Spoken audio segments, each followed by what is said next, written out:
Ian, you may start. Okay, teacher. Hi, everyone. Good evening in Philippines. And what is time in Mauritius now? Is it afternoon? Yes. Okay, good afternoon in Mauritius. So we are now in the second phase of our collaboration. We are going to talk about the education of Mauritius and Philippines. But before anything else, let me introduce you our first speaker, Miss Humaira Bibi Fatima Nora from Mauritius. She loves reading books and she wants to become a social scientist. She is a sociology class teacher in higher level, but she is a social studies teacher in lower level, and she is now in 4 years in her teaching profession. Let us give a virtual clap for Miss Humaira to present the education in Mauritius. Thank you, Sian. Okay, so hello everybody. Welcome you all to this platform. And today the topic on which I am going to talk about is on something which can change. Can you see the slide? Sorry. I think not yet.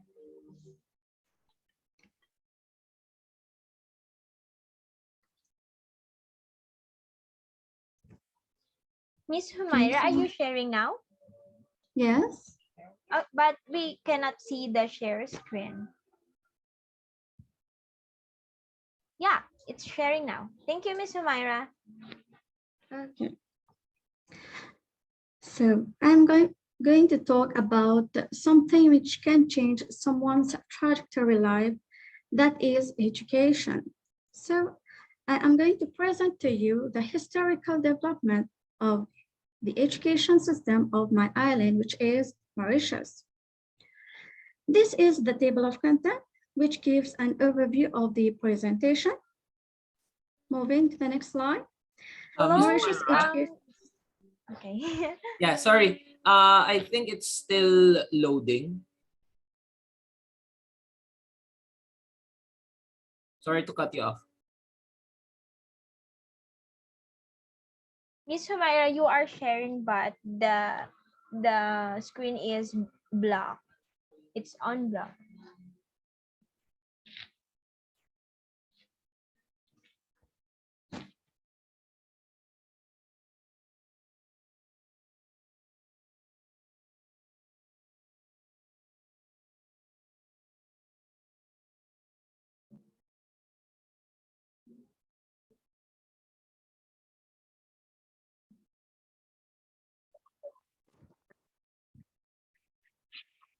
I'm so sorry. I think there was a problem with the connection. No worries. I'm so sorry. I'm going to share it again. There, Can perfect. you see my slide? Yes.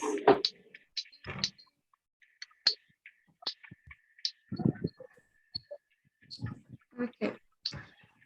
Yes, so the background of education has been divided into various historical periods, namely the period of French imperialism, British imperialism, the post-independence period. This is mainly because the provision of education in the country was according to the needs and aspirations of the colonizers and to the economic and social conditions of the particular period of time. The first setting up of an educational institute in Mauritius is dated back to the end of the 18th century, when Mauritius was under the French occupation from 1715 to 1810. After the French Revolution in 1790, the Colonial Assembly proclaimed that the state had to provide moral and political education to its citizens. 2 years after the capture of the island by the British in 1810, until 1968, where the needy and colored children were provided with free primary education during the day. And finally, In 1968, Mauritius obtained its independence from its British rulers, and the primary concern of the Mauritian government was education. And today, the education system is managed by the Ministry of Education and Human Resources, funded by the government. It promotes open and distance learning to increase access to post-secondary education and lifelong learning, both locally and regionally. According to our Minister of Education, education enables individuals to put their potential to optimal use. Moreover, it makes them a thinker and correct decision maker. This is possible of getting access to knowledge from the external world. Thus, education opens new windows to the outside world. Now, moving to the importance of education in Mauritius. Education has lifted thousands of families out of hopeless poverty to a state of relative well-being. Therefore, Mauritius was fortunate to bring in widespread access to reasonable education across the board of its social redeemer. The government of Mauritius provides free education to its citizens from pre-primary to tertiary level.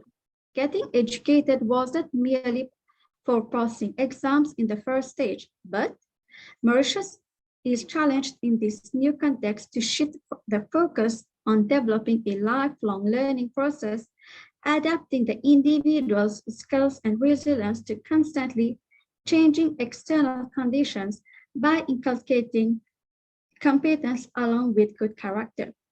Since July 2005, the government of Mauritius also introduced free transport for all students, and schooling is compulsory up to the age of 16. We have textbooks for students of grade 1 to 9 have been free since 2020. Therefore, the education system in Mauritius is largely based on the British system, since Mauritius was a former British colony. Now I'm going to talk on the earlier time during the education system under the French Revolution between 1750 to 1810. When Mauritius was under the administration of the French, they were people who were of European origins. Indian descents and slaves were brought to Ile-de-France to work on plantations.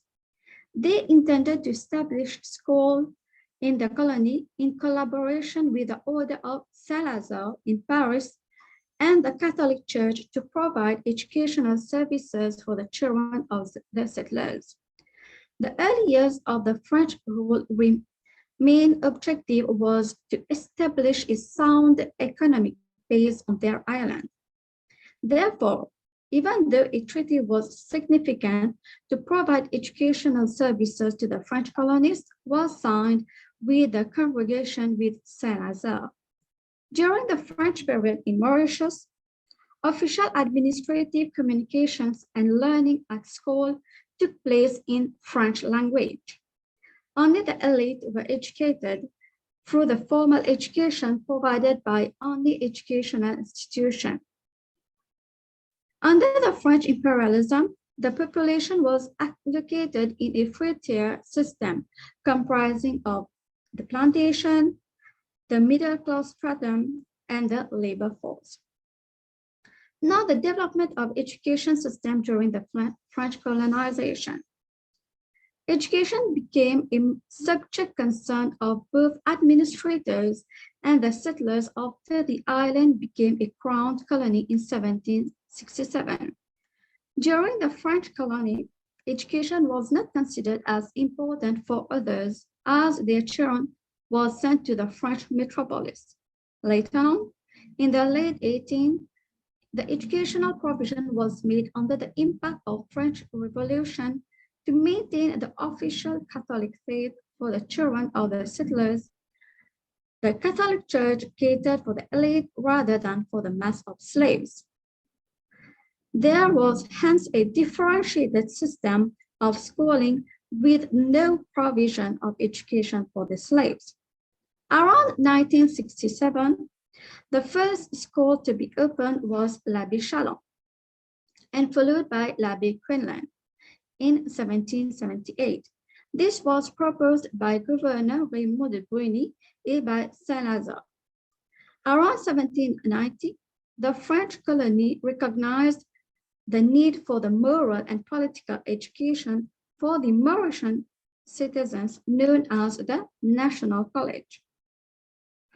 The National College curriculum was the first college and was planned on the model of traditional colleges of the ancient regime, consisting of a wide range of subjects such as Latin, rhetoric, and mythology, to mathematics, drawing to hydrology, modern and ancient history were also taught. The main objective of the French colony was to cater for the education of diverse socioeconomic groups of the island. But later, due to some financial difficulties they were facing at that time, the college was closed, yet it failed to provide a basic education for the colored children as well as the poor and needy. Therefore, the higher socioeconomic group were educated in the elitist tradition grammar schools, and a differentiated system of schooling was introduced for the free colored boys, but girls were not allowed to attend any schooling, while the children of the slaves as well received no education at all. By the 1803, one school started flourishing, which was controlled by the priest for the education of the children, known as the Lycée Colonial. This college taught subjects like Greek, Latin, French, and mathematics, including other activities such as military and naval school teaching, swimming, horse riding, and military exercises. By the end of 1808, the school contained nearly 300 pupils. Henceforth, two primary schools were set up for the free-colored boys only, as girls were not permitted to attend to the Lycée Colonial's college. The Lycée became the most prestigious institution in the French colonies. Now moving to the ascendancy of the United Kingdom between 1810 to 1968. Under the British rule, much emphasis was laid on the development of educational institutions and practices, while new subjects and new forms of evaluation were introduced and appointments were made locally about the decision to restrict admission to the college to the white population. Only the institution's Lycée Colonial was transformed into the Royal College, where the children of the British administration and the French plantation class were to be educated. On the other side, a first primary school was constructed for both boys and girls under the British rule, where external influences, internal class struggles, political, economic, religious, and social factors have all had their impacts upon the development of educational institutions and practices. Now I will talk on the foundation of the English scholarship. A scholarship at the Royal College acted as a bridge between the primary and secondary education in the colony. The primary schools were no longer an end to themselves, but rather the mean and end of the secondary education. In order to foster in the youth pro-British sentiment, Governor Farquhar funded the English scholarship, which enabled the most distinguished scholars of the college to proceed to England at the expense of the government for higher studies in a British university. However, secondary education was still dominated by the Royal College and other institutions which caters the education of the rich. The English scholarship was still popular, and the outcome of secondary schooling was still determined by the elitist syllabus of the London University. Moving to the apostle of free primary education. During the years 1810 to 1840, there was the expansion of the Protestant missionaries and the contribution of Révérend Jean Lebrun to the education of the free colored population. The free people of color belonged to professional class and professed the same Catholic religion, spoken the same language, and shared the same values, but was discriminated and refused for the admission in the Royal College, which was the most prestigious school in the colony. Under the British administration, in order to assist in the spread Christianity among the lower classes and slaves, 4 Roman Catholic priests from England was appointed to churches. These churches were also used as schools during the week. Révérend Jean Lebrun started the first primary schools for these poor people, and after the abolition of slavery in 1835, he was entrusted to a trust fund institution for the children of ex-slaves. These early missionary schools, whether Methodist, Anglican, or Catholic, functioned as agencies of anglicization among the children of the slaves and free colored people. The little education they imparted consisted in moral and religious education, reading, and counting. Therefore, Ramdale once said that the only education which could be fitly and safely given to the poor is a religious education, which renders them patient, humble, and moral, and therefore relieves the hardship of their present by the prospect of the bright eternity. Moving to the next slide, on the first government primary school in the western suburbs of Port Louis. After the taking of the island by England, the first primary schools for the education of the lower classes of Mauritius society were established. This was in 1815 when Révérend Jean Lebrun, who was a clergyman belonging to the London Missionary Society, started several free primary schools in the capital of Mauritius. He encouraged by his success and support of Governor Farquhar, Jean Lebrun opened other free schools in other parts of the country. In 1820, Mr. Jenkins, who was a well-qualified person, was appointed to open a school in Port Louis. During 1838, in order to help bringing the children of the educated slaves under the influence of education, Révérend Jean Lebrun was in charge to take the task of establishing popular schools and to educate them. Now, the education of the free colored people. Until 1829, the people of color were considered as illegitimate on the island. As such, they were subjected to several legal disabilities. Colored children were excluded from the existing schools and had no means of improving their lot through education. The fact that the colony were in a precarious state, it affected the development of educational institutions and practices. The slaves were to be baptized and instructed in the Christian religion, and an increased participation of both Anglican and Catholic in the educational sector. Therefore, the success of the missionary schools of Révérend Jean Lebrun and his works among the slaves and free colored population roused the hostility of the Anglicans, Catholics, and the governor. Now, the arrival of the Loreto nuns. Soon after the arrival of the Loreto nuns, the sisters opened a boarding and a day school for young girls. As well as teaching a wide variety of subjects, the sisters nurtured especially the faith of pupils.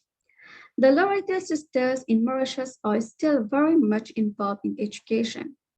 A continuous course in tourism and spirituality with the help of a Jesuit and a team of sisters colleagues care for the formation of the teachers. Faith and intercultural dialogue, care of the earth, and concern for the needy are at the heart of the mission of the schools. Now, looking at the Indians, the education of the Indian children represents a special case because of the special legal status of the Indian laborers. The colonial government did not think fit to make any educational provision for these children, nor were the parents interested in their children's education. Prior to 1902, the few schools which catered for the education of Indian children were supported by the Indian. Mohandas Karamchand Gandhi, also known as Mahatma Gandhi, contributed towards the Indian cultural revival in Mauritius, which consisted mainly in the consciousness raising of the Indians. During his 3 weeks in Mauritius, he admonished the Indians not to neglect the education of their children. After Mahatma Gandhi's departure, both Hindus and Muslims opened schools for the education of their children. He put into practices to study Sanskrit and other religious books in India. In 1901, Mohandas Karamchand Gandhi, during his short stay, his message was to the Indian in Mauritius to unite and to educate their children, and that they ought to take a more active part in the political affairs of the country. To help his fellow countrymen achieve these objectives, he asked another Indian fellow lawyer, Manilal Mangangla Doctor, to come to Mauritius and teach the Indian immigrants about the tradition and heritage of their homeland. Manilal Doctor taught the Indo-Mauritian to read and write so that they could have a better understanding of their religion and culture. He founded schools for the Indian culture and language, holding evening sessions for the workers and afternoon sessions for children, where most of them were attending government schools in the mornings. Now moving to the development of primary education under British rule. It should be pointed out that in the historical development of education in Mauritius, the emergence and development of primary educational institutions and practices have been a late phenomenon. When these institutions did appear in Mauritius, it was as a result of religious forces external to the Mauritian social structure, and they were primarily designed to meet the educational needs of children of the lower classes. The reasons for the existence are due to the fact that Royal College incorporated a preparatory school which functioned as a primary school. As the Royal College catered for the educational needs of the children of the administrative class and of the national bourgeoisie, there was the need for establishing primary school for the children of lower classes. Hence, the education system during the British rule in Mauritius demonstrates the extent to which economic, political, and religious forces external to the Mauritian social structure have helped to shape and determine internal social forces, social institutions, and even the class configuration of the colony. Now, taking a look at the Indian vernacular education. South Indian Tamils and Western Indian Gujarati speakers were the first to establish printed materials in their languages on the island. And it is no coincidence that on Mauritian banknotes, the Tamil language takes pride of place and that Gujarati also figures. This is a throwback to the relative importance of these languages in the past, an issue which has recently caused controversy in a modern Mauritius where Hindi is now the dominant Indian vernacular. Moving to the Catholic secondary school, at that time, the commissioners of the Eastern Empire have quite emphatic regarding the religious and educational needs of the children of the slaves and of the lower classes of Mauritius. They explicitly recommended the appointment of 4 Roman Catholic priests from England to fulfill these functions. There was great scope for missionary work among the slave population of the colony in the context of international religious interest, of proselytization and civilizing mission of the church. There has been an increased impact of the religious institutions, both primary and secondary, in Mauritius.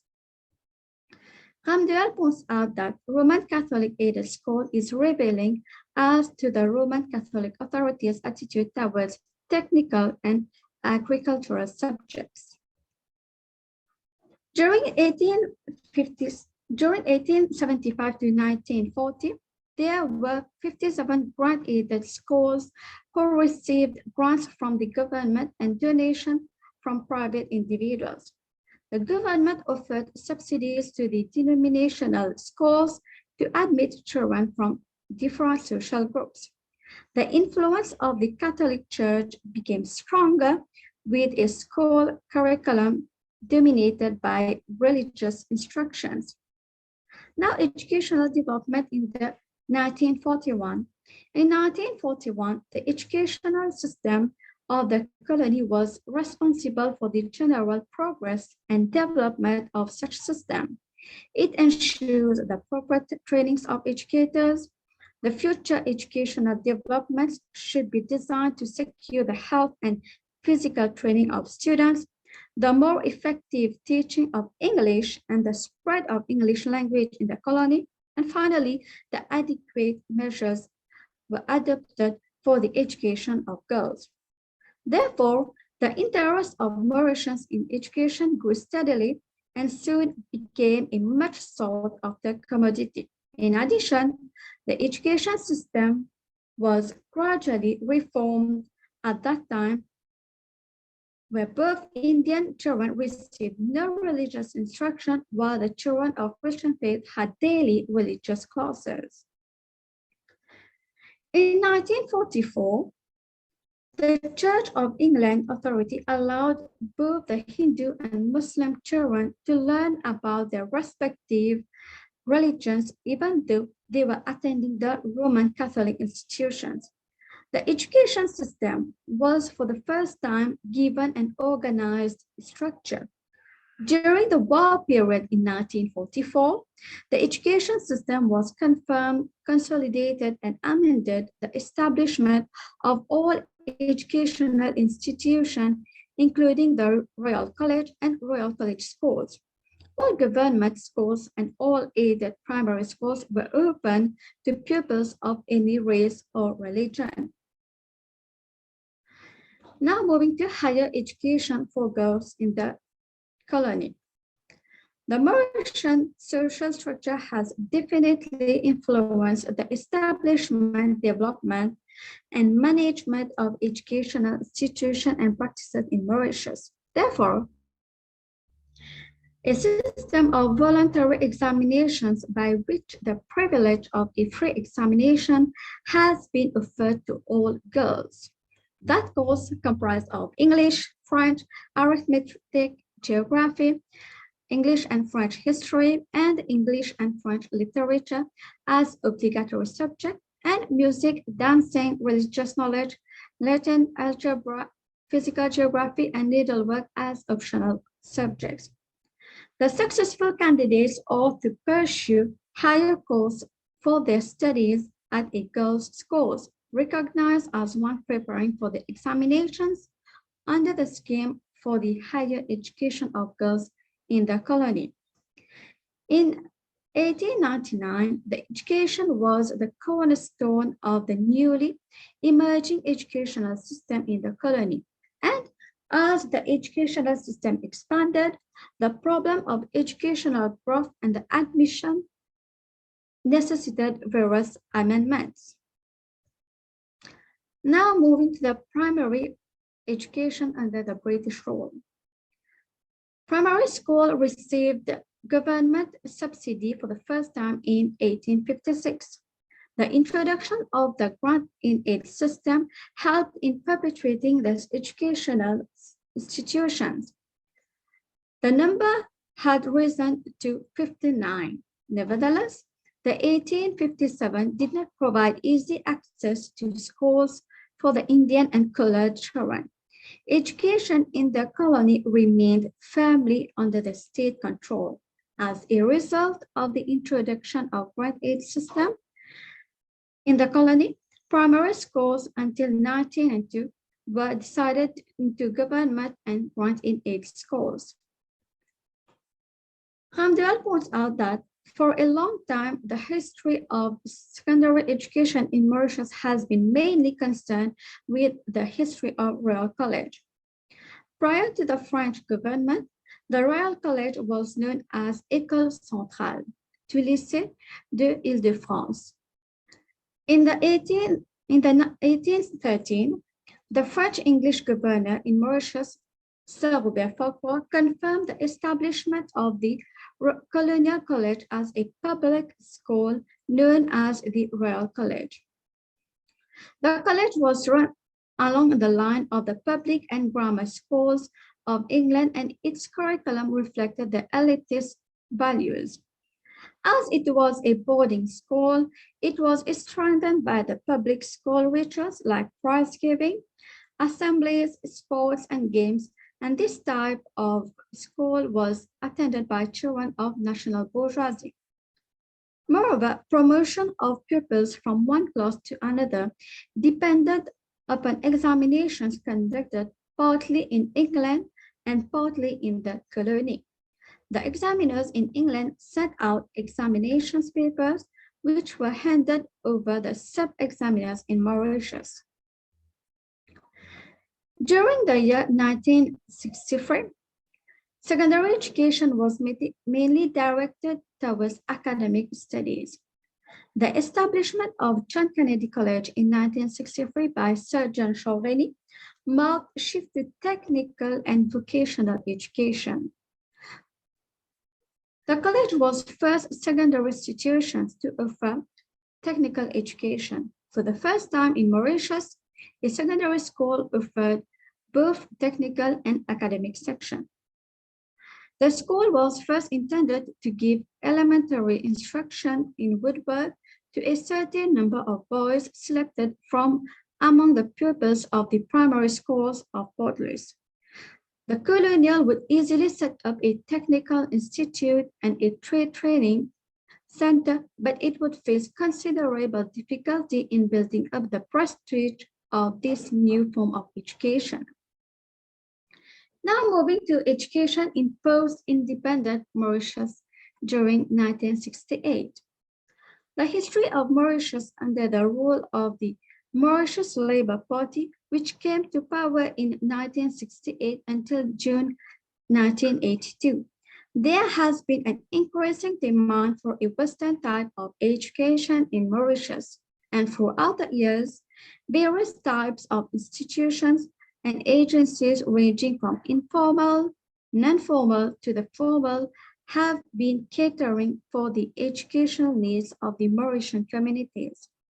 The formal education system in post-independent Mauritius remains the main channel performing the functions of socialization, selection, rewards, and punishment in terms of success and failures, and paving the way for the successful candidates to be allocated to certain success of the economy.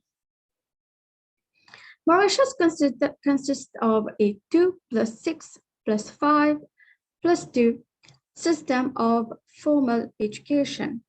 The education system in Mauritius is categorized into 4 main sectors: pre-primary, primary, secondary, and tertiary.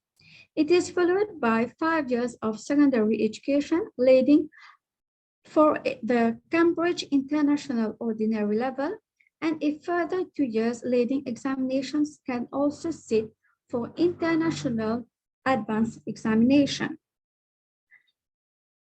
The teaching of English and French are compulsory in all schools.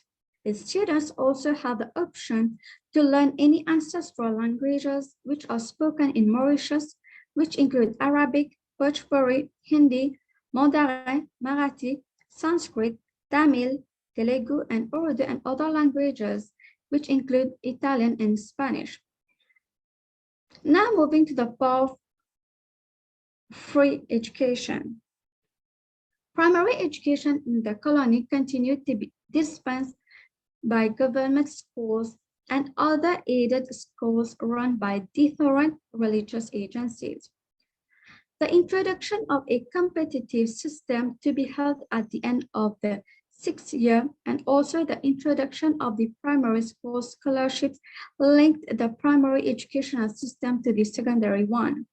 No school fees were charged in any government or state primary schools, and free school books that were given and the scholarship offered for tenure at higher schools were all inducement to attend school.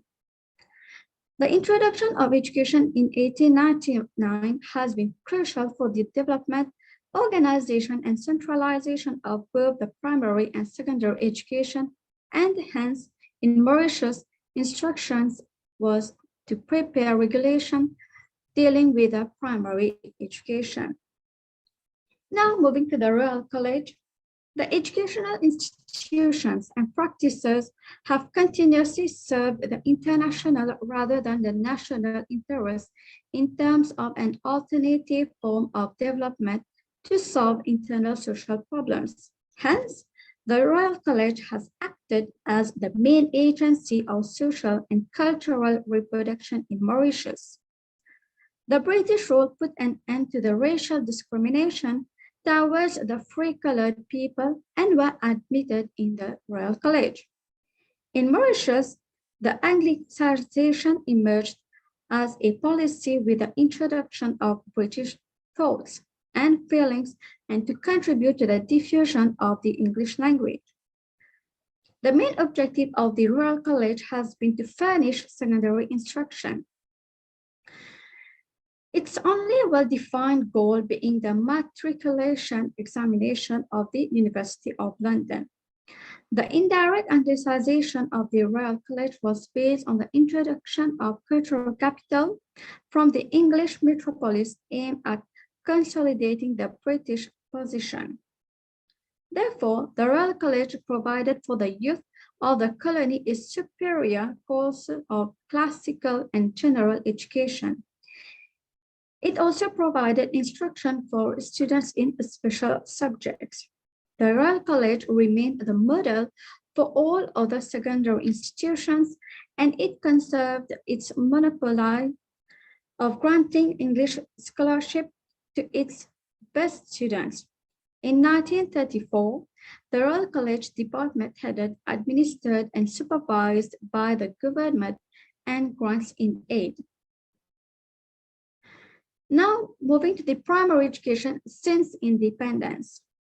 After the primary school leaving certificate, pupils could sit for the junior scholarship examination. Both boys and girls were awarded a scholarship and were admitted to the few state colleges, namely Royal College Kirby, Royal College Port Louis and John Kennedy for boys, and Queen Elizabeth College for girls. Primary schools are provided by the government and by private sources, some of which receive aid from the government. Promotion is automatic in the primary cycle of education and dropouts are negligible. The curriculum is heavily language-oriented, of the time devoted to English, the official language, and the language of instruction that is French to 5 Oriental languages. In 1980, a new examination, the Certificate of Primary Education, was introduced at the end of primary cycle in order to reduce competitive examination. And as from 2017, the Primary School Achievement Certificate Assessment replaced the CPE exams as the new national assessment at the end of grade 6. In 1975, there were 64,826 students enrolled in secondary schools. The government schools offer full programs from Form 1 to Form 4 and are allocated in urban areas. The schools may be recognized for the purpose of the school certificate and general certificate of education examinations. The growth, expansion, and centralization of the educational institutions and practices created an increased need for qualified teachers. Teaching has been an activity closely related to the various religious orders in the 19th century. It is very difficult to allocate a definite role to the Mauritian teacher prior to 19th century, because the emerging educational system was serving different needs and interests in the colony, and the teacher had to adapt his role to suit these needs and interests. Moreover, primary school teachers are trained at the Mauritius College of Education. It was founded in 1943 and provides training for government and aided primary schools. Two programs are offered. The first one is General Program under the control of the Ministry of Education and the Oriental Language Program, as candidates were selected by the Mahatma Gandhi Institute. Secondary school teachers had to go abroad for professional qualification in teaching defined in research, curriculum development, teacher training, and examination reform. Now moving to the higher education at the University of Mauritius.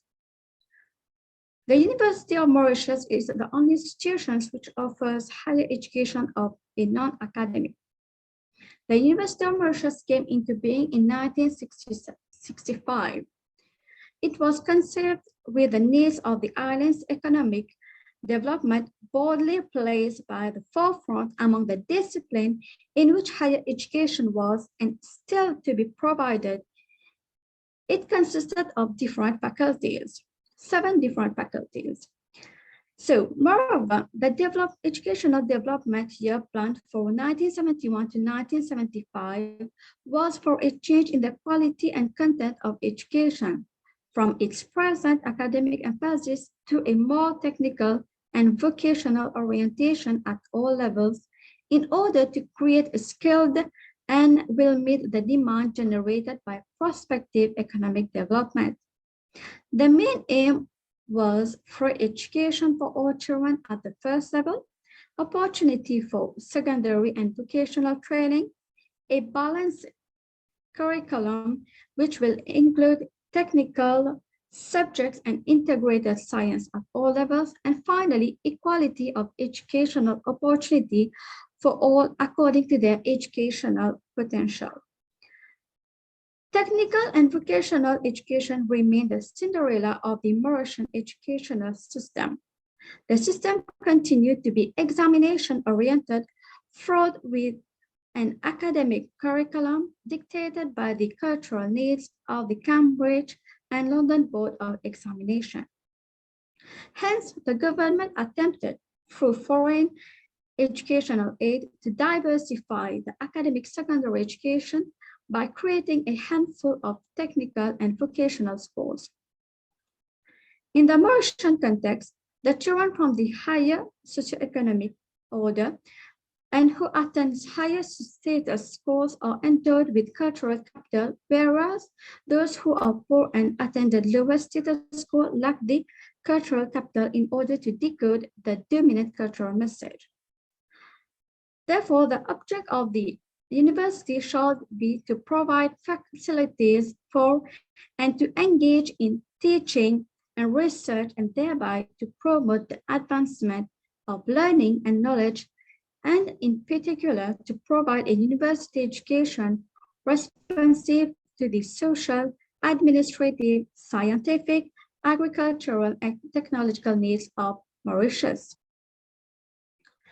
Now, the Mauritius Institute of Training and Development. The Mauritius Institute Training and Development was established, which has taken over the activities of the ex-industrial and vocational training board, and part of the ex-technical school management as from 16 November 2009. The Mauritius Institute of Training and Development is the main government provider of technical and vocational education and training in Mauritius. The objective of Mauritius Institute of Training and Development are to promote excellence in technical, vocational education and training, to increase access to technical, vocational education and training for the setting of training centers, and to assist in the apprenticeship of persons who are or will be employed in commercial, technical, and vocational fields. Hence, it also provides pre-employment and continuing training to diverse school leavers, professionals, retrenched workers, and in-service employees on apprenticeship modes. Now moving to the 9-year continuous basic education. The 9-year continuous basic education sets the foundation for the development of our human capital towards higher sustainable economic prosperity with greater social justice. It achieves this by setting the direction for learning, bearing in mind the knowledge, skills, 21st century competencies, life skills, attitudes, and values that learners need. It ensures that schools help all learners develop a joy of learning, realize their potential, and become confident lifelong learners and responsible adult citizens. To provide a common core curriculum, to unlock each child's potential, and to provide for holistic learner development by introducing performing arts and other cross-curricular components. This slide shows the new education structure and the learning pathways of our youngsters. Primary education ends with a national examination, which is the primary schooling achievement certificate. A student passing the PSAT gains admittance to secondary school. The national assessment at grade 9 is carried out in the 3rd year of secondary education.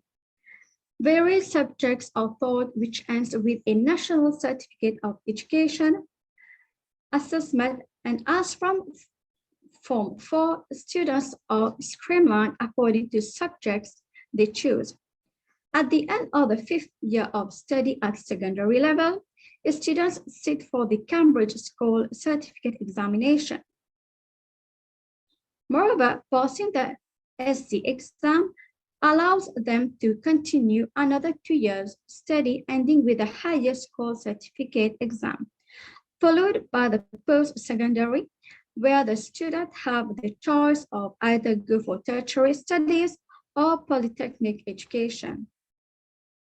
Now moving to the 21st century's education. The development of the 21st century competencies within the education system is essential to become critical, creative, and innovative thinker, to develop civic skills, learning skills, personal and social skills, and finally, information and communication skills. Thus, this is envisaged that the 9 years of continuous basic education will lay a stronger foundation for further education and lifelong learning. So in the year 2017, the curriculum for basic education have demonstrated learning achievement consistent with national standards. The 9-year continuous basic education policy is expected to introduce an education system that enables all children to nurture their talents and aptitudes so that they can choose their learning path. The curriculum, therefore, promotes an inclusive environment that will enable all learners to experience quality education, realize their full potential, and achieve excellence. It also ensures that the school is a valorized and transformative space that sets the foundation for creativity, self-expression, and sharing. And finally, it encourages learners to appreciate the environment and to adopt practices for a sustainable future. Now moving to the holistic education. The 9-year continuous basic education for primary schooling is meant to help each child developing their skills, knowledge, as well as creative and thinking skills that are the core competencies to prepare children for an education for life.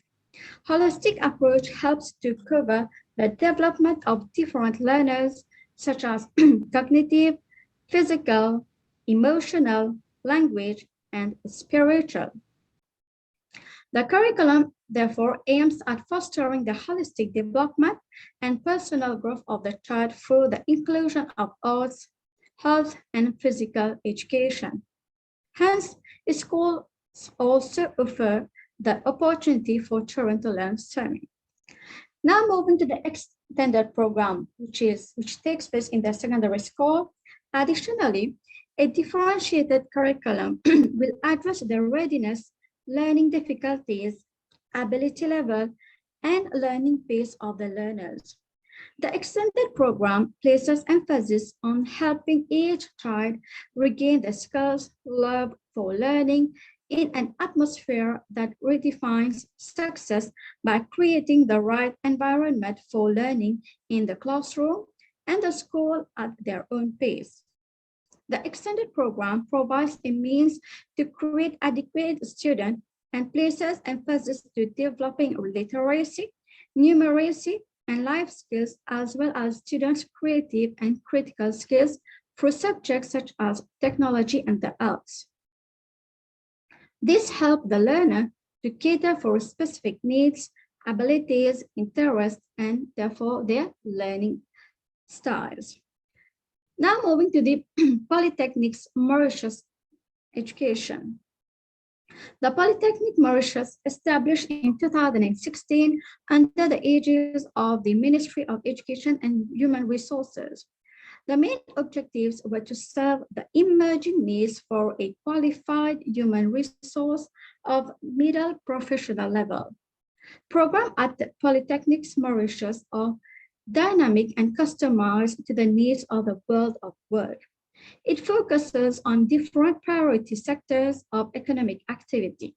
It prepares youngsters to get involved in project-based learning and are trained through internship and placements in fields such as nursing, leisure, tourism, and hospitality, as well as IT, emerging technologies, and so on.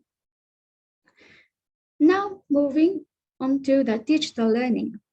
The digital learning, which have been provided by the government, has become a very usual occurrence in Mauritius. Digital learning tools and technology sharpen critical thinking skills, which are the basis for the growth of systematic reasoning. Through this, students also develop positive feeling by mastering new knowledge and skills using digitized learning tools, offering them the confidence they require to want to learn even more new things. The distributing of tablets for children of grade 5 make learning more creative, fun, and also seeks to develop autonomous learning from a very early age. Digital education is making its way into the education system and is taking the place of traditional classroom training. The growing pace of technology and its popularity, especially among youngsters, is driving the educational ecosystem. Let's look a little deep into the need for digital education or online class. For the case of COVID-19 pandemic, allowed us to think about the option to continue the learning process while keeping the social distance. So now moving to the student support program. The student support program accompanies all students in their quest to achieve academic and personal success irrespective of their economic and social backgrounds. Students are provided additional support freely. This has been used significantly during the COVID-19, where our students, as from grade 6 to grade 9, have benefited from receiving their continuity in the education for the student support program for a variety subjects. Now moving to the examining body of secondary schools. These examining bodies of secondary schools prepare students for life through exams and evaluation, which help them develop an informed curiosity and a lasting passion for learning. They are also recognized by universities and employers worldwide. The next slide talks on the examining body of tertiary education. These examining bodies of secondary school prepares students for life through exams and evaluation, which help them develop an informed curiosity and a lasting passion for learning. They are also recognized by universities and employers worldwide.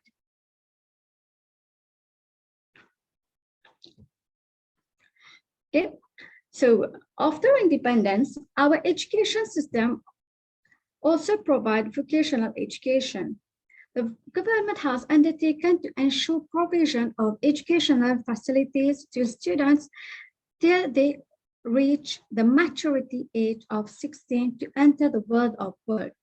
In this context, the pre-vocational and vocational education and training options are for early school leavers, and these institutions of technical and vocational education provide further education and training for greater employability and career skills enhancement, as well as practical training in a number of fields which develop their creative and innovative skills. In conclusion, to have a good education system, the society must work as whole, because the future of society and progress of country is comparatively reflected by the success of students in their education. Thus, the right to education and human rights education is related to with an economic, social, and cultural right. Hence, the Mauritius Institute of Education continued to evolve and offered more professional development courses. As the education system was evolving and people already in service needed further professional development opportunities. So these are the references that I have used during my research. Thank you. Thank you all for your attention. Do you have any questions? Actually, it was really comprehensive, very detailed, and personally, I enjoyed listening to the education system of Mauritius, Miss Sumaira. It was really fantastic. That's all I can say right now. I actually, it's not only me, definitely everyone here. Okay, my students as well. They really enjoyed it, and we saw some similarities that happened in our education system. So thank you so much, Myra. It was really very comprehensive. Thank you. Appreciate that. So, Catherine, I'll be sharing the screen, and can you introduce the speaker for the Philippines? Yes, sir. Okay. Thank you, Ms. Humaira. That was such an insightful presentation about the education of your country. We sure learned a lot about that education in your country. And now I would like to present our second speaker for our second presenter for this session, which is Mr. Romel Leron. He is the president of College of Teacher Education Student Council, and he is the most hardworking and dedicated president ever. He is now in his second year in College of Teacher Education, majoring in social studies. He is currently taking up Bachelor's of Secondary Education, majoring social studies. That's why I would like to call on Mr. Romel Leron, and I would like everyone to give him a round of applause, a virtual round of applause. Yes, thank you so much. Thank you so much, Miss Moderator, our very own Miss Catherine Pera, a first-year social studies student from the Philippines. Am I loud and clear? Yes, Romel. Yes, thank you so much. Thank you so much, Teacher Brian. So yeah, please allow me to share my screen. Okay, thank you so much.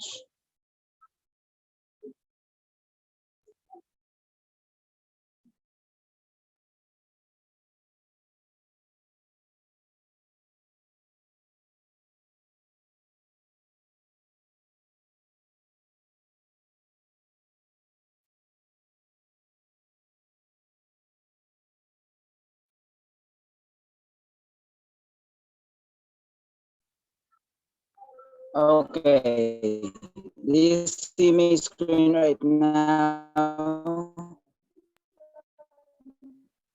Yes, Romel, it's Everyone, visible, but I think you're is having, it visible? yeah, it's visible, but I think you're having a delay with your audio. Yes. Okay, Uh, Teacher Brian, yeah, I think you can stop sharing and I'll present in your behalf to assure the. yes, Teacher Brian, I guess I need your backup.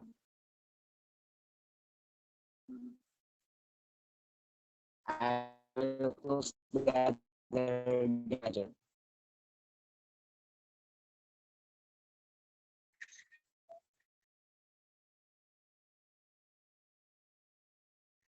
Can you try again, Romel, please?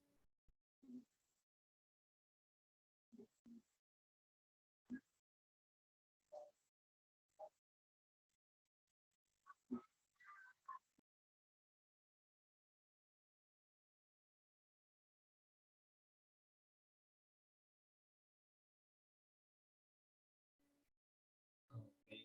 Let's just wait for Romel. There, Romel. Okay, Teacher Brian, I'm here again. All right.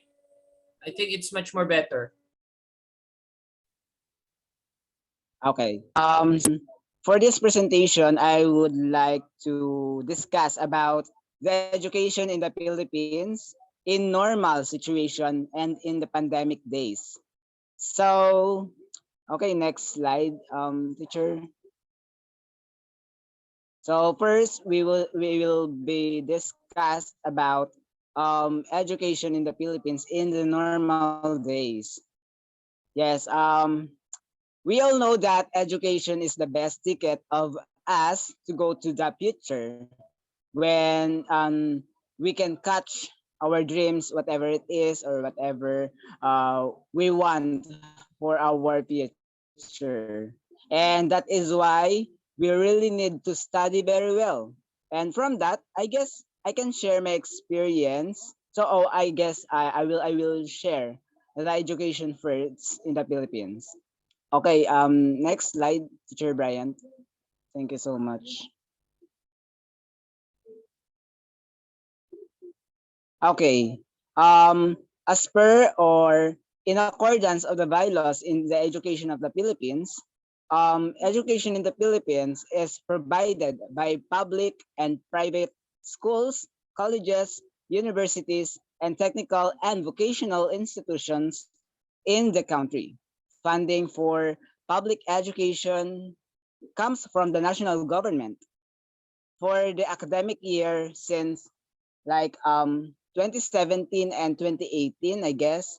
It is about 83% of K to 12 students or kinder to grade 12 students attended in the public schools, and about 17% either though attended private schools or were homeschooled, and about to take module and printed materials. And with the trifocalization of the educational system in the country, which is the Philippines, our country, there are three government agencies handle each level of education. At the basic education level, the Department of Education or DepEd handled the primary level of educational system, and it is sets overall educational standards and mandates standardized tests for the K to 12 basic education system, as I was said. Um, Although private schools are generally free to determine their own curriculum in accordance with existing laws and department regulations or any rules. On the other hand, at the higher education, the Commission on Higher Education or CHED regulates or accredits technical and vocational education programs and institutions in the country, in the Philippines. Um, Other thing, and accordance of the bylaws, education is compulsory for 13 years old, or I guess I was talk about that year. It is compulsory for 13 years, kindergarten and grade 1 to grade 12. And it is grouped into three. Um, the first one is the kindergarten. The second one is the elementary school, or the grade 6 to grade I mean the grade 1 to grade 6. And the third one is the junior and the senior high school.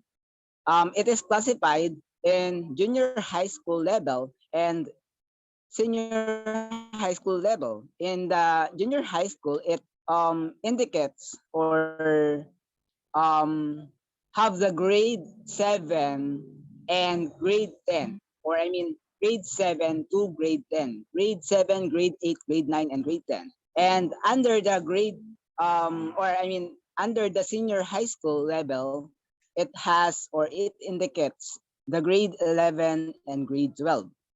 And at the same time, they may also be grouped into four key stages.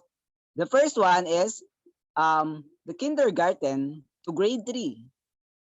And the second key stage, or the intermediate, the grade 4 to grade 6. The third key stage is the grade 7, grade 8, grade 9, and grade 10. And the fourth one, or I guess the last key stage, is under the grades 11 to grade 12. And children usually enter first at um, um, age of 5 in the kindergarten, or the first key stage. And institutions of the higher education, or the Commission on the Higher Education, may be classified as either though it is public or private, or I mean public universities or colleges and private colleges or universities. And public institutions of higher education may further be subdivided into two types. It is either state universities or colleges, where our university are included, the Laguna State Polytechnic University. And the other one is the local colleges and universities. And next, teacher. So, actually, I have this quotation from George Washington Carver. The education is the key to unlock the golden door of freedom. Actually, I almost use this quotation in a lot of webinars that I had attended. So, in this quotation, it includes my personal life, I guess, my personal experience as a student. So personally, way back at 2012, when I was in elementary school days, I'd never focus on my studies. I'd never focus on my studies, and because of that, I get a lot of low grades.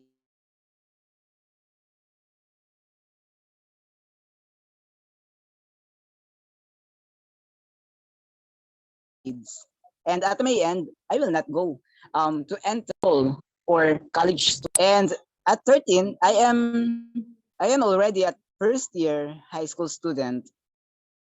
Um, and I continue of being lazy to study until I graduated at fourth year. So I never passed any entrance examination like what I've said a while ago in some colleges or universities here in our province in Laguna. So from that, I just stayed at home because I couldn't go to any colleges or universities because of my low grades. In terms of that, when I graduated from high school, yeah, I didn't entered any university that where my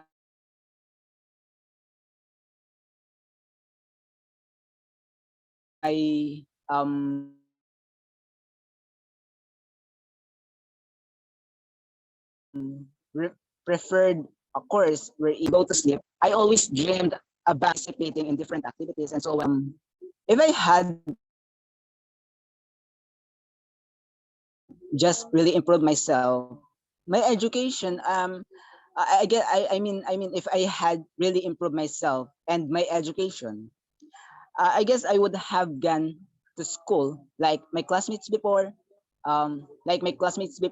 They are already had the professions that they want right now, and they are all teachers. They are already a policeman and so on. Um,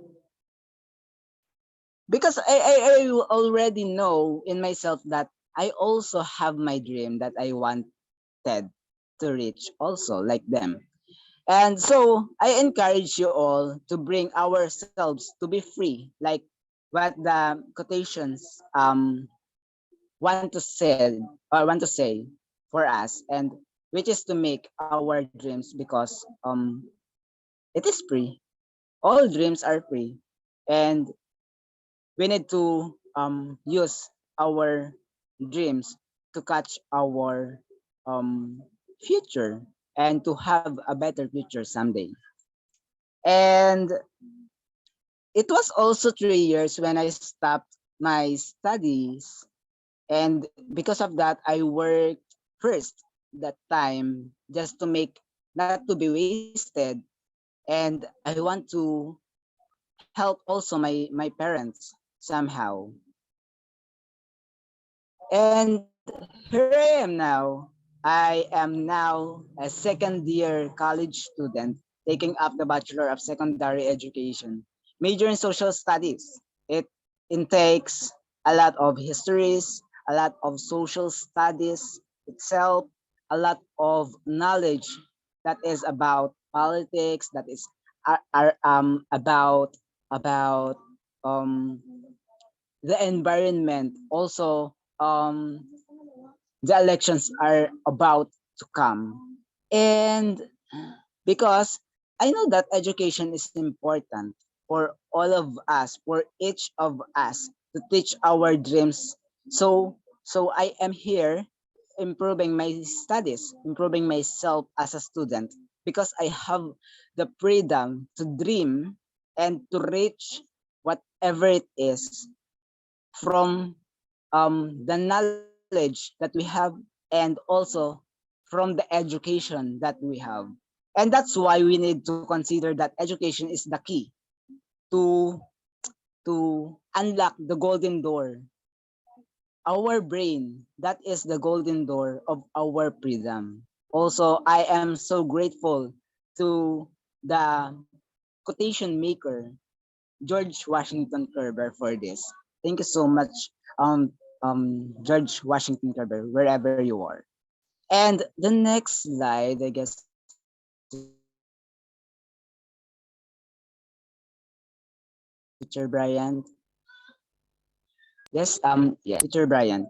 So for this slide, we can see the teacher or the teachers that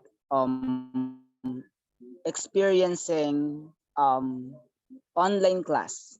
So here in the Philippines, since the COVID-19 pandemic came into our lives as a student, as a teacher, or whatsoever, as per of my observation and as I have noticed, the teachers the teachers here in our country have faced a turbulent, a tremendous, or a hard year for this school year, about 2020 until now, 2022.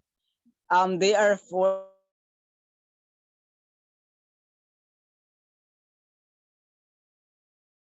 to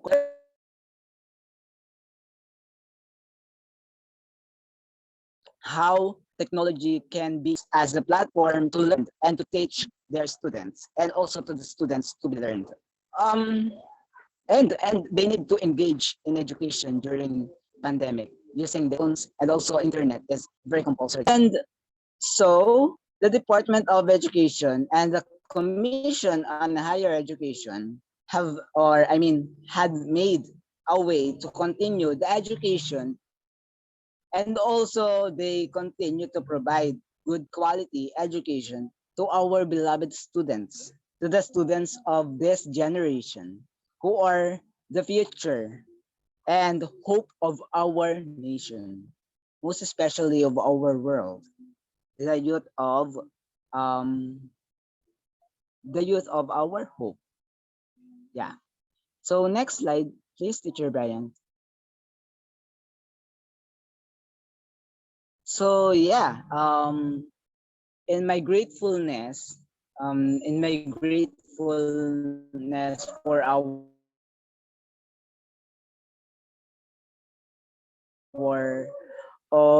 department heads, or and higher education. So in addition, for the Department of Education and the Commission on Higher Education, thank for our beloved students to learn like the platform online distance learning system and the other way by using through modules. They made up printed materials, or we called modules here in our country, to complement and to increase the knowledge of our students. So as a result, students are able to continue their studies even when they are only at home, even when they are studied um, facing their laptops, their cell phones, their modules, etc. And their knowledge increases and they learned. And at the same time, they are safe because they didn't leave their home just to learn their lesson. Like then that we can only learn if we can go to school, right? And so um however, I guess we have the next slide, Teacher Brian. Yeah. As we saw on this slide, uh there is a crying child. There is a crying student. Because however, as the contradict of that, the contradict of what I have said a while ago, that there are a lot of knowledge, but the pandemic affects the lives of many, the lives of lots of students, the lives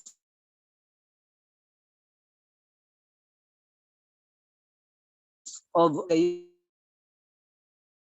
use or I mean by the use of to study in other school for some of I mean some of them are suffering, most especially students in the poorest area here in our country. They are not able to buy their gadgets, their cell phones, their laptops, like me. Actually, I don't have again already my laptop because it was broken again. Um yeah they are not able to buy their gadgets, like what I've said, such as laptops, tablets, or mobile phones to access the online classes. Furthermore, yet they have their gadgets or mobile phones, but they still need to be able to access Wi-Fi or internet connections, like what I have experiencing right now. I don't have Wi-Fi. I'm just using um data connection. I'm just um buy some loads to access internet to face you to have this presentation. And yeah, so that there is no choice aside from buying some loads to access internet connection, but they are still have no problem. The others are don't have enough money to buy some loads for their daily access to study by using online platform or an online class platform. And aside from that, because of suffering from learning without face-to-face classes, they suffered from a hard situation as a student. Some of students, as I viewed on the internet um, and television, they are attempting to kill themselves, and the others are accidentally end their lives because of 3 or 4 consecutive days that being sleepless just to finish their class tasks or the modules or the activities, such as their assignments, their projects, or even the module papers of them. As I had experienced, um, and I am pretty sure that you are all experiencing this too. This too. As a student, I can say that yes, this academic year is in the middle of the COVID-19 pandemic was so hard, was a very tremendous experience. It was, yeah, it was very tremendous. Though we really need to face this because it's just a challenge for us. It was an experiences that is challenge our temper and endurance just to live more life. Just so as I advise you, just keep fighting and stay strong. So yeah, from that we have the next slide. So yeah, before I end this presentation, I have personally my own quotation. So like what I've said, just keep fighting and stay strong. I always have this quotation. Always think positive. Don't be afraid because in the will of God, we will be protected. So um next slide, Teacher Brian. Yeah, as we can see, there is a heart and a brain clip art. So it has the means on to let us always set our mind with love together. Because in our minds, there are always the knowledge, the learnings that we have. And we had got already right now. And at the same time, we can be brought it whatever or wherever we go. Even nowadays, with this pandemic, we can use our heart and our mind to live as better and to live not just only for ourselves, not just only for yourself, but with others. And at last, with our heart and in with our mind, don't let this pandemic kill our dreams. Better with love. And I really want to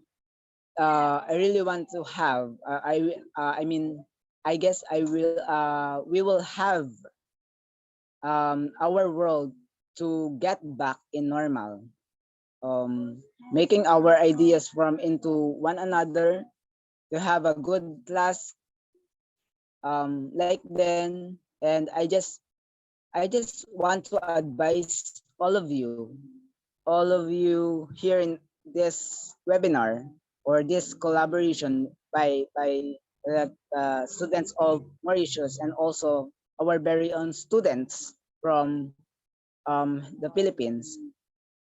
I just want to advise all of you that always have the faith with God, spread our love in our hearts to all, and the word peace and togetherness are always there. So believe in ourselves that we can be part of to fix. We can be together to fix this problem as one together. And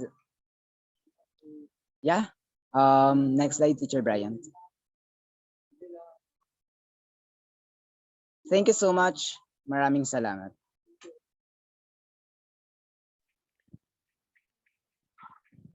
Yes, thank you so much, Mr. Romel Leron, for sharing your inspirational experiences in terms of studying, in terms of education, and also for representing the Philippines and sharing the educational system we have here. And truly, education is the key to unlock the golden door of freedom, just what you have mentioned earlier. That's why you have all these opportunities to share your live experiences and therefore inspire and motivates us to keep the learning going. So thank you so much for that, Mr. Romel. And to everyone, if you have any questions, clarifications about the presentation, please be free to reach us. And also, I would like to thank you, Ms. Humaira, for a wonderful and insightful presentation about the education in your country, which is the Mauritius. And we are very glad to learn about the long history of, to learn and know about the long history of Mauritius, of education in Mauritius. And I can see some resemblances and similarities about the education of your country and our country, just like what you have mentioned. Mauritius has a history of different era of education. History happened, and also history happened here in the Philippines too. And before we're colonized by Spaniards, Americans, and Japanese, then they have contributed a lot to our educational system, which are also present and in use up until today. And also, you have mentioned to the social classes that are present in your country in the history of your education. As you have mentioned, there are like social classes that divides the rich people, the average people, and the people of color in terms of education. You know, here in the Philippines, before only the rich people or only the rich children has the opportunity to go to school, since some of the Filipinos cannot afford the fees, and also some of them lives far away, a mountain away from school. That's why there are their parents who teach their children. The parents are the first teachers of their children. And you have also mentioned, Miss Humaira, that according in your first slides, that according to the Minister of Education there, he said that education is a right. It is a fundamental human right, in which I strongly agree, because education is a right and it is not a privilege.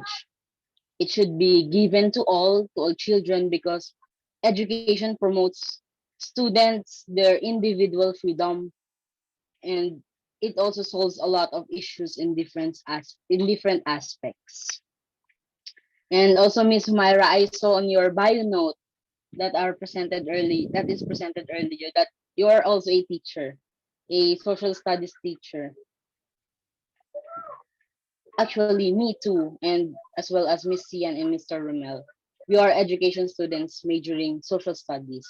And I saw your question here, Miss Brinda.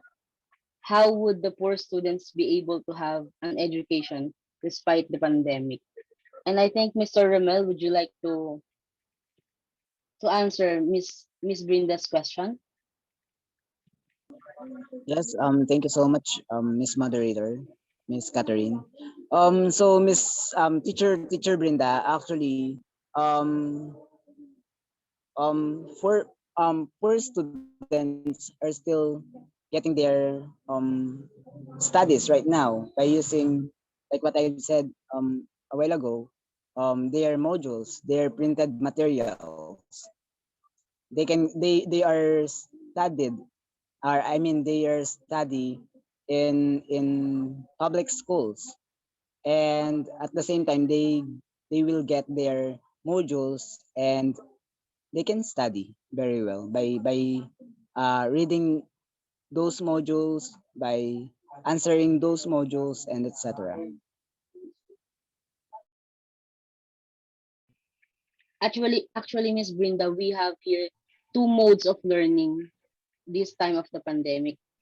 First one is the online distance learning, which is online classes, and also the modular distance learning, in which students can have the printed learning materials that they can use for learning, and the school will collect us every end of the week, and they will also have to collect it. The students will collect it in school every Monday, and the teachers, they help the students. Some of the teachers are facilitating learning offline too, for the poor students who doesn't have the internet connection, because teachers are also important for education, because learning happens between the students and the teacher. That's why the teachers have all my respect, that my huge respect, because I also came from a family of teachers, and I can say that it's not an easy job. And anyone who says, or anyone who claims that teaching is an easy job doesn't have any idea at all on what teaching is like. And that's why teaching is a noble profession, because it's not that easy to facilitate learning in a vast crowd or of different individuals. That's why teachers are also a great foundation of education. And also, and as what the famous saying goes, never stop learning, because life never stops on teaching us. So we must always keep the learning going. Yes, I think that concludes our second session of our cultural collaboration with Mauritius and the Philippines. And we are very glad for this session, and I hope that we can meet you all again. So we want to see you on our next session, tackling the musics, the lifestyles, the festivals, and such of your beautiful country. So thank you so much, everyone, and take care. Thank you, Miss Thank you so Moderator. much. Thank you so much. And to our second presenters, okay, Miss Sumaira and Romel, good job. Okay, very wonderful insights for the two countries. And to our host, great job as always. And yeah, Teacher Brenda, we're down to the last session of our cultural collaboration. It was I can say that it was really a success. It was really a success. Yeah. So excited for the last part next Saturday. I'm also very excited, and thank you so much. I've learned so much about Philippines and even in Mauritius education. And do you know, by Humaira, she had to read a whole book to get to this. Yes. So That was she's really fantastic. And Yes. you know, just like on the first session, I wrote important things. That's what I usually do. Okay. Whenever the topic is really interesting, I always write some notes because I'm a type of teacher and I'm a type of person who is always interested to general knowledge. And this is the first time that we've heard a very comprehensive discussion of a country's education. That's why salute to Humaira. Okay, you've done a great effort, and actually her presentation can be used when she's about to discuss it with her students. It's really worthwhile listening. That's why once we've finished the whole collaboration, I'll compile the video, I'll upload it, okay, in my Facebook channel so that, not Facebook, okay, but YouTube channel so that everyone can see it because it's really helpful, okay? It's really helpful for the two countries and also for the whole nation to know how wonderful the education system of Mauritius. So guys, thank you. We really appreciate it. Thank you to you, Teacher Bryant. Without you and your all your students, teachers, collaborators, this would not have been possible. So thank you so much. And today, Anik is here from IELTA Mauritius to support us. So she has come especially to support us. Is your member the one with the user? Yes. Oh, yes. Hi, Yes. sir. Sir, or yeah, sir. It was really Anik, an honor. Anik. Her name is Anik. Yeah, it's an honor to have one of the members of IELTA Mauritius. Romel and Catherine, IELTA is the organization where me and Teacher Brenda is part of, the International English Language Teachers Association. And this is one of the project, and Mauritius is the pioneer country because they're the first one who successfully joined this collaboration. So we're really happy. And I hope, teacher, after we've done all the collaborations with all the countries who is part of IELTA, maybe we can go back again, maybe next year. Who knows? Yeah, I don't know. Yeah. Yeah, but this is a great start, teacher. This is a great start. You in your wonderful country of Mauritius as the pioneer. This is great. You've set a wonderful standard.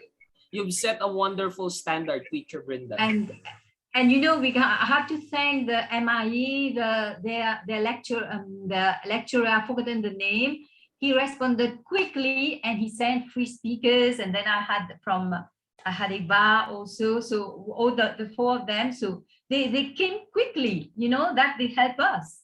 So thanks to lecturer or who he responded the head of the department, social studies in MIE. Brenda, it's Mr. Ramsara. Yeah, sorry, Mr. Ramsara. Yeah, thank you so much. And all of you. Send our regards. Send our regards. We're really fascinated. We're really amazed on how diverse the educational system of Mauritius. And like what Catherine and Romel mentioned, we could see the similarity of what happened in our country, a great transition, but in the end, everyone benefited on it. Yeah, got it. Thank you. It was really fantastic. So we won't take so much of your time. We know it's afternoon in there. You might be doing something, and the Philippine team is about to join to another session. They're so busy this Saturday, teacher, but then because of the love for education, that's why they're always busy. So guys, thank you so much, and we're so excited to see you next Saturday. Okay, have a great day ahead.